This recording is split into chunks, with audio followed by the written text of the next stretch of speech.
Bismillahirrahmanirrahim. Assalamualaikum warahmatullahi wabarakatuh. Alhamdulillahirabbil alamin. Allahumma shalli wa sallim ala sayyidina Muhammad wa ala ali sayyidina Muhammad. Baik, pada video kali ini saya Khalil Bisri ingin menjelaskan sedikit tentang manajemen investasi Quran. Nah, yang pertama itu pengertian investasi.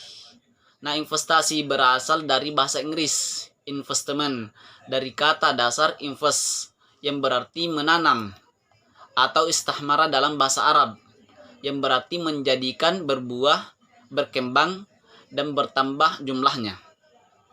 Nah, secara istilah, investasi adalah barang yang tidak bergerak atau barang milik perseorangan atau perusahaan yang dimiliki dengan harapan untuk mendapatkan pendapatan periodik atau keuntungan atas penjualan, dan pada umumnya dikuasai untuk periode yang relatif panjang. Nah, adapun pengertian investasi menurut KBBI adalah penanaman uang untuk modal dalam suatu perusahaan atau proyek untuk tujuan memperoleh keuntungan. Kemudian selanjutnya investasi Qur'ani. Nah, pengertian analisa investasi dalam Al-Quran secara sederhana, pengertian investasi adalah menanamkan modal, baik berupa benda atau aktiva, maupun dana uang. Investasi dapat dilakukan oleh siapapun yang memiliki dana atau aktiva seperti tanah, gedung, kendaraan, mesin, dan sejenisnya. Nah, dari definisi tersebut dapat disimpulkan bahwa investasi merupakan suatu aktivitas berupa penundaan konsumsi di masa sekarang dalam jumlah tertentu dan selama periode waktu tertentu pada suatu aset yang efisien oleh investor. Baik, selanjutnya yakni semangat investasi di dalam Al-Quran. Nah, terkait dengan investasi ada beberapa ayat yang bisa dijadikan rujukan. Nah, setidaknya ada 3 ayat populer yang sering dijadikan landasan berinvestasi dalam perspektif Islam. Nah, ketiga ayat yang dimaksud antara lain Al-Quran Surah Al-Baqarah ayat 282, An-Nisa ayat 9, dan Al-Quran Surah Yusuf ayat 46-49. Nah, yang pertama itu Al-Quran Surah Al-Baqarah ayat 282. Nah, ayat ini merupakan ayat terpanjang dalam Al-Quran. Ini membuktikan bahwa harta pada dasarnya tidak dibenci Allah Subhanahu wa Ta'ala. Ayat ini juga menyiarkan bahwa Islam melindungi perekonomian umat dengan mekanisme akad transaksi yang dilakukan secara jujur dan amanah. Nah, kemudian Al-Quran Surah An-Nisa ayat 9. Nah, dinyatakan bahwa kita harus khawatir meninggalkan generasi yang lemah, utamanya lemah secara finansial. Karena itulah siapapun harus berikhtiar untuk menyiapkan generasi yang melek finansial. Ini dapat ditempuh dengan cara menanamkan mindset investasi sejak dini. Terakhir Al-Quran Surah Yusuf ayat 46-49. Nah, kita bisa mengambil hikmah tentang pentingnya mengantisipasi masa krisis ketika masih masa laris.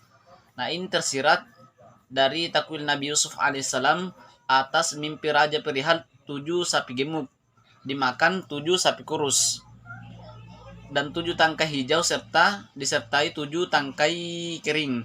Nah, solusi dari Nabi Yusuf alaihissalam saat itu adalah lumbung untuk menampung hasil panen sebagai persiapan masa paceklik. Nah, kisah ini mensyaratkan pentingnya berinvestasi dalam menata kehidupan di masa depan.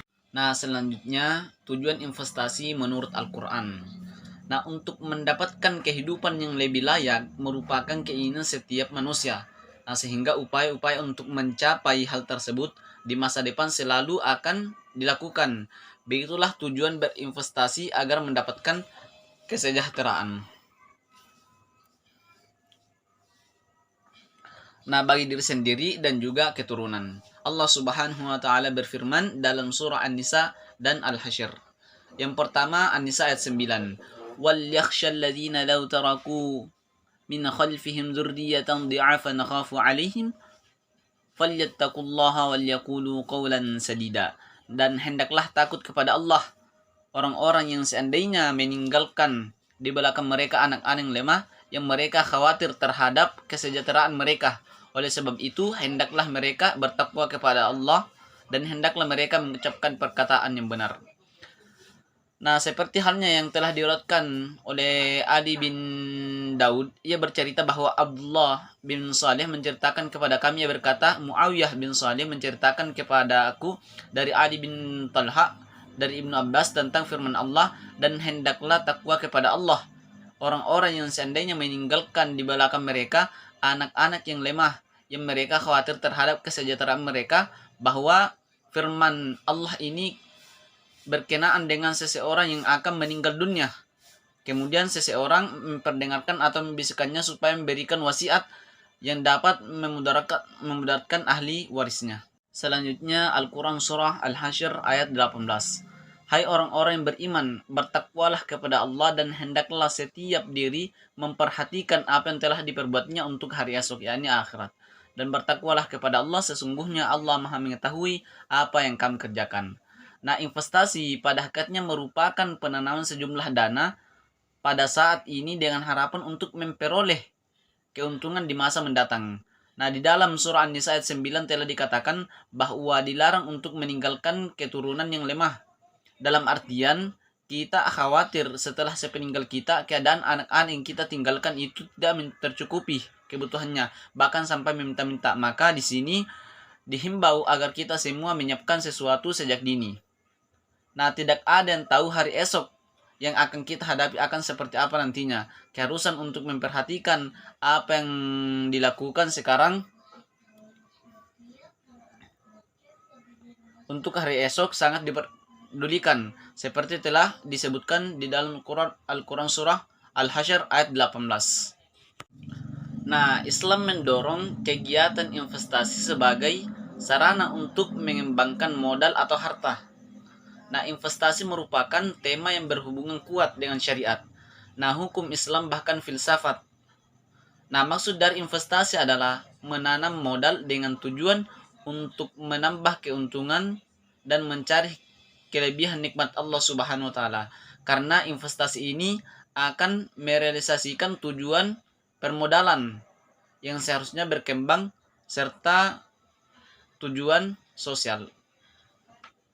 Nah, kemudian yang terakhir adalah manfaat investasi menurut Al-Quran.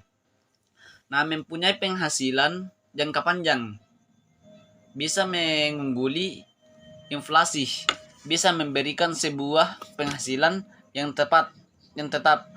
Nah, dapat menyesuaikan dengan suatu perubahan kebutuhan dan dapat berinvestasi sesuai dengan suatu keadaan keuangan. Merupakan manfaat investasi seperti yang dijelaskan dalam Al-Quran Surah Al-Baqarah ayat 273, yakni yang artinya untuk orang-orang fakir yang telah terikat kepada janji Allah dan tidak sanggup lagi berusaha di bumi, disangka oleh orang-orang yang tidak tahu bahwa mereka adalah orang-orang kaya.